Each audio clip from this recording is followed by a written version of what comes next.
Assalamualaikum warahmatullahi wabarakatuh. Saya Rizka Oktaviana dengan NPM 19510110175 dari kelas Ekonomi Syariah B semester 5 Universitas Islam Negeri Raden Intan Lampung. Tujuan dibuatnya video ini ialah untuk menjelaskan hasil pembelajaran yang telah dicapai selama 1 semester ini, yaitu tentang metode penelitian dengan dosen pengampu Bapak Iqbal Fasa. Metode penelitian sendiri ialah suatu cara ilmiah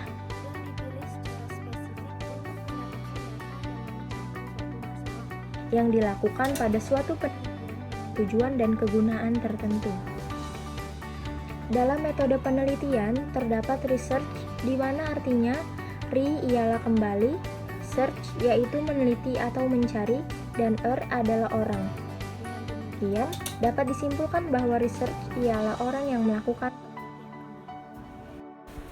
Untuk membuat suatu jurnal, kita akan dihadapkan pada sulitnya mendapatkan referensi. Berikut adalah cara-cara mendapatkan referensi. Yang pertama, kita dapat mengakses Google Scholar.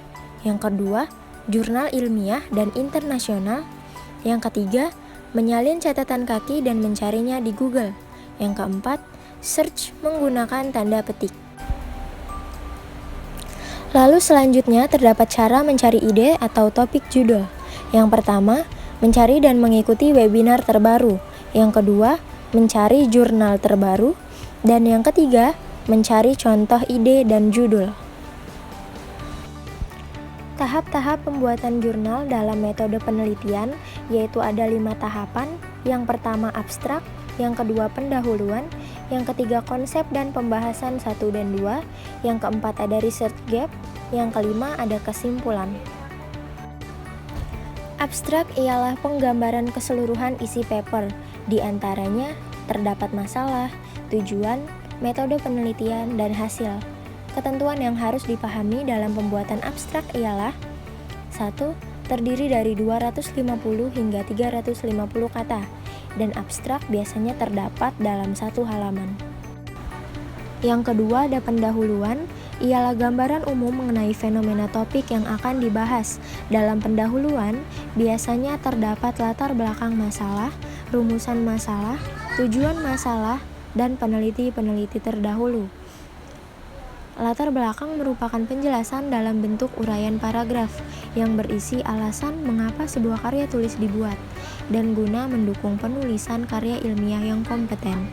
Maka latar belakang yang baik harus disusun dengan detail dan disertai data atau fakta yang mendukung.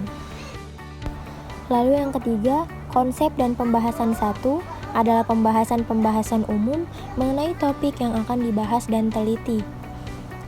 Lalu konsep dan pembahasan 2 akan lebih mendalami judul penelitian. Selanjutnya ialah research gap, ialah kesenjangan atau perbedaan pada hasil peneliti terdahulu. Lalu yang terakhir ada kesimpulan, ialah pembahasan yang berfokus pada hasil dari penelitian tersebut.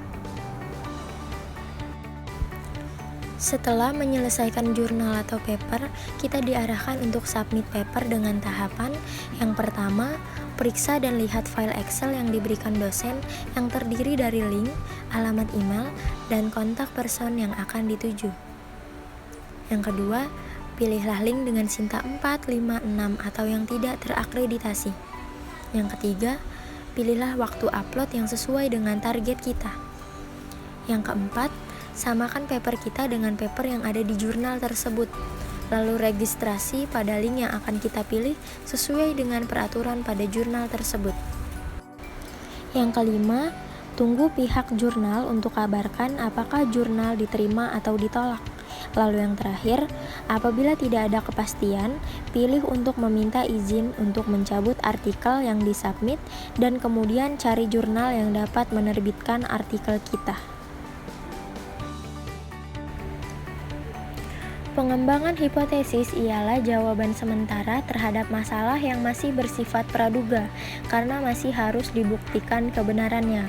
Dugaan jawaban tersebut merupakan kebenaran yang sifatnya sementara, yang diuji kebenarannya dengan data yang dikumpulkan melalui penelitian. Hipotesis mencakup hasil peneliti terdahulu yang mendukung, hasil peneliti yang tidak mendukung, teori dan konsep yang mendukung, dan argumentasi dari penulis itu sendiri. Mini skripsi biasanya memiliki bab yang lebih sedikit dan berupa artikel, paper, maupun jurnal. Mini skripsi juga hanya terdiri dari 3 bab, diantaranya pendahuluan, pembahasan, dan hasil kesimpulan. Sekian materi yang dapat saya sampaikan. Kurang lebihnya saya mohon maaf. Terima kasih. Wassalamualaikum warahmatullahi wabarakatuh.